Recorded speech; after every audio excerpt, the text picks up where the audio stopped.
Yes guys, good afternoon. One more sum of share capital and this is the sum of pro rata. ये text book का 19 सम है शीतल limited वाला। Pro रेटा का मतलब होता है, देखो नॉर्मल सिनेरियो पहले मैं आपको बता दूं कि आपको जितने भी शेयर्स मार्केट में बेचने होते हैं, फॉर एग्जांपल इस सम के अकॉर्डिंग अगर हम इसी सम को प्रो रेटा नहीं नॉर्मल सिनेरियो के अकॉर्डिंग देखें तो हमको 1,20,000 शेयर्स बेचने हैं और मार्केट से जो एप्लीकेशन आई है वो 1,80,000 शेयर्स की। तो नॉर्मल सिनेरियो में जब आपके पास एक्सेस ज्यादा एप्लीकेशन आती है तो आप बाकी के शेयर्स का पैसा रिजेक्ट कर देते हो, लौटा देते हो। ठीक है, आप शेयर्स की एप्लीकेशंस को रिजेक्ट कर देते हो और अमाउंट को रिफंड कर देते हो। ये नॉर्मल सिनेरियो में होता है। लेकिन प्रो रेटा वाले सम में क्या होता है, जैसे आपको 1,20,000 शेयर बेचने और आपके पास 1,80,000 शेयर्स की एप्लीकेशन आई, राइट? तो इन दैट केस आपको 60,000 शेयर्स का नॉर्मल सिनेरियो में पैसा वापस देना होता है। लेकिन आप यहां क्या कर रहे हो, 60,000 शेयर्स का पूरा पैसा वापस नहीं कर रहे हो, उसमें से 36,000 शेयर्स का पैसा वापस कर रहे हो और 24,000 शेयर्स का पैसा आप वापस नहीं कर रहे हो। वो नेक्स्ट इंस्टॉलमेंट में आप एडजस्ट करोगे। That's why it is called a pro रेटा और कुछ नहीं। जैसे मैंने काफी बार आपको एग्जांपल दिया है कि फॉर एग्जांपल की जैसे मैं आपसे फीस चार्ज कर रहा हूं 30,000, ठीक है, और 3 इंस्टॉलमेंट में चार्ज कर रहा हूं 10,000 की, और आपके पेरेंट्स ने किसी एक पेरेंट ने मुझे पहली इंस्टॉलमेंट 10,000 की जगह 15,000 दे दी। तो या तो मैं अपने उसूलों पे रहूंगा कि नहीं मैं 10,000 की इंस्टॉलमेंट ही लूंगा और नेक्स्ट इंस्टॉलमेंट ही आप 10,000 की दूसरी पे कीजिएगा। लेकिन किसी पेरेंट के साथ अगर मैं एडजस्ट कर रहा हूं तो वो एडजस्टमेंट किस तरह की होगी कि आपने 10,000 की जगह पहली इंस्टॉलमेंट 15,000 की दे दी, तो आप नेक्स्ट इंस्टॉलमेंट क्या करोगे, आप 5,000 की ही दोगे, क्योंकि आपने पहली इंस्टॉलमेंट जो 10,000 की देनी थी वो 15 की दे दी। तो नेक्स्ट इंस्टॉलमेंट जो 10 की थी उसमें 5 तो आपका ऑलरेडी एडवांस आ चुका है, बाकी आप कितना पे करोगे, 5,000। तो ये प्रो रेटा हुआ कि मुझे एक्चुअली 10,000 की इंस्टॉलमेंट ही लेनी थी लेकिन मैंने 15 की ले ली, मतलब सामने से 15,000 किसी ने दिए और मैंने 15,000 रख लिए, 5,000 वापस नहीं दिए। वो 5,000 नेक्स्ट इंस्टॉलमेंट में मैं एडजस्ट करूंगा। That is called a pro rata. तो कुछ इस तरह का ही कॉन्सेप्ट है यहाँ पे। ये कॉन्सेप्ट जो है इस तरह का ही है कि हमको मार्केट में 1,20,000 शेयर्स बेचने हैं, 1,80,000 शेयर्स की एप्लीकेशन आई, तो इन अ जनरल सिनेरियो मुझे 60,000 शेयर्स का पैसा वापस दे देना चाहिए। लेकिन मैं यहाँ पे ऐसा नहीं कर रहा हूं। उन 60,000 शेयर्स में से 36,000 शेयर्स का पैसा मैं वापस दे रहा हूं और 24,000 शेयर्स का पैसा मैं अपने पास ही रख रहा हूं जो सेकेंड इंस्टॉलमेंट में एडजस्ट करूंगा। This is called a pro रेटा। समझ में आया? तो हमारा सम जो है यहाँ पे हमें मार्केट में 1,20,000 इक्विटी शेयर्स बेचने हैं। 3 इंस्टॉलमेंट है, application, allotment, final call, 3-3-4।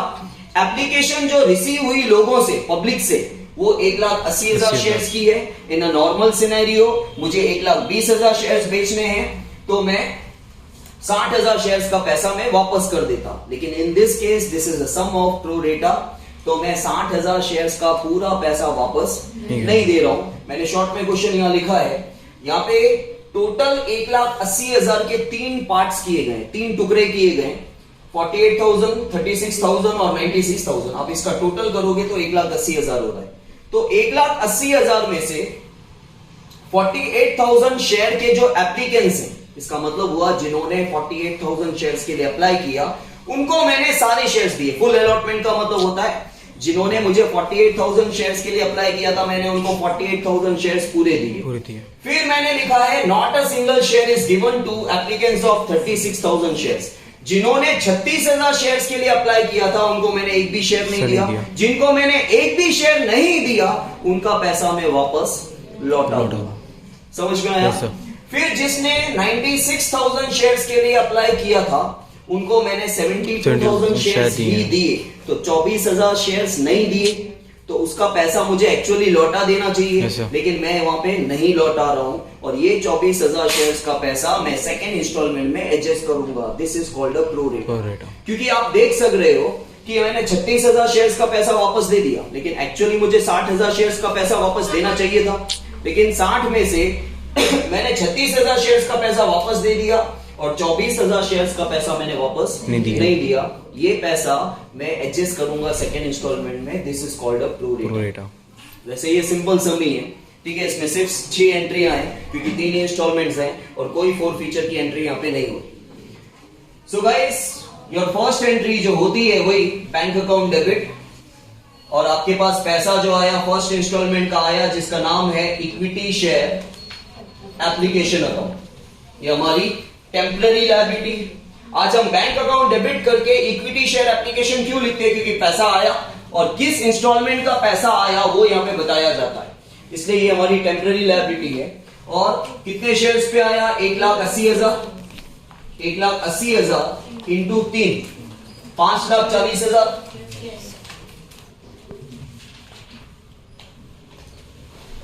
Now in second entry ये जो हमारी टेम्पररी लायबिलिटी है उसको हम कैंसिल कर देंगे। So equity share application account debit 5,40,000 to equity share capital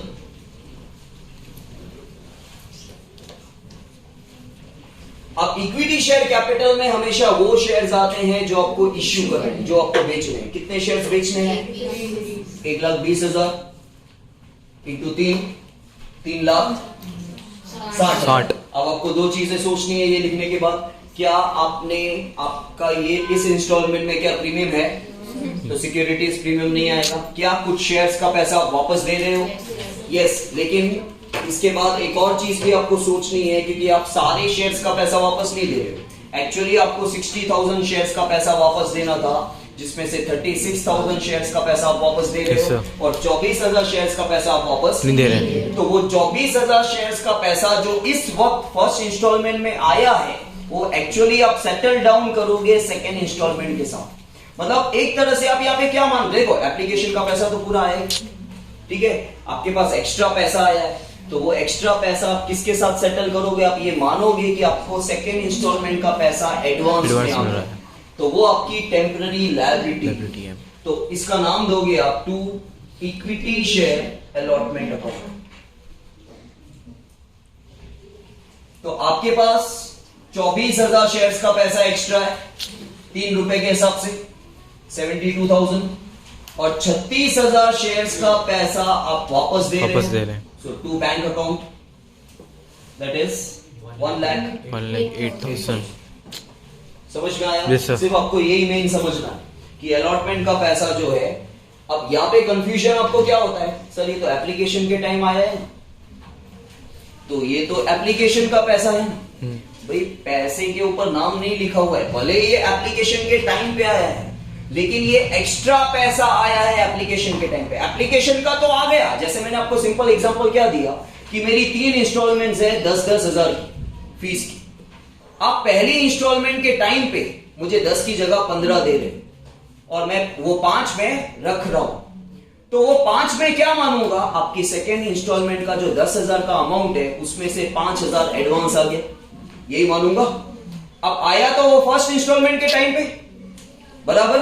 तो मैं क्या बोलूं, ये फर्स्ट इंस्टॉलमेंट का ही पैसा है? नहीं भाई, यहाँ पे फर्स्ट इंस्टॉलमेंट का 10 तो आ गया, 5 एक्स्ट्रा आया, और वो कहां से आया? वो सेकेंड इंस्टॉलमेंट का एडवांस आया। तो सेम चीज है यहाँ पे कि आपके एप्लीकेशन के टाइम पे सेकेंड इंस्टॉलमेंट का पैसा एडवांस आया, जिसकी सर्विस आपने अभी तक दी नहीं, ठीक है, वो आपकी लायबिलिटी है। अब आप सेकेंड इंस्टॉलमेंट डिमांड करो। So equity share allotment account debit to equity share capital account, ठीक है। तो यहां पे अगेन 1,20,000 इंटू सेकेंड इंस्टॉलमेंट का पैसा आप मांगोगे तो पूरा ही ना। देखो भले ही आ चुका है, लेकिन आपको फॉर्मेलिटीज तो करनी है, आपको ये एंट्री में दिखाना है कि मैंने मांगा, ठीक है। कितना मांगा? 3,60,000, और पैसा आ गया, पैसा पूरा ही आया है, कोई भी ऐसा शेयर होल्डर नहीं है जिसने पैसा पे नहीं किया। So bank account debit to equity share allotment account.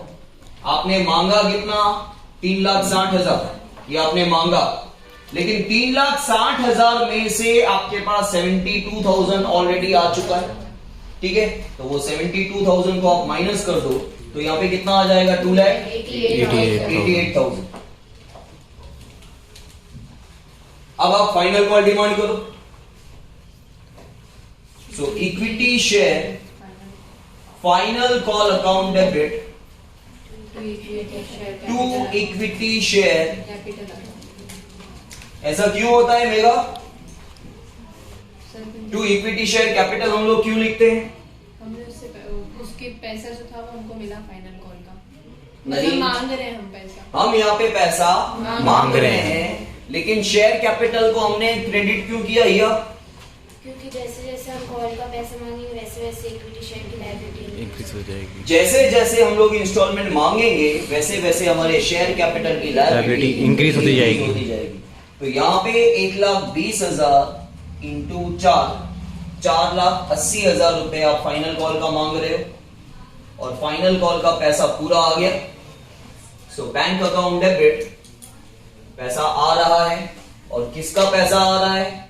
Final call का। तो फाइनल कॉल जो आपने यहाँ पे डेबिट किया था वो आपकी टेम्पररी एसेट्स थी, वो कैंसिल हो गई। To equity share final call. Final call कितना पैसा मांगा आपने? 480। तो यहाँ पे आ गया 480। ओके।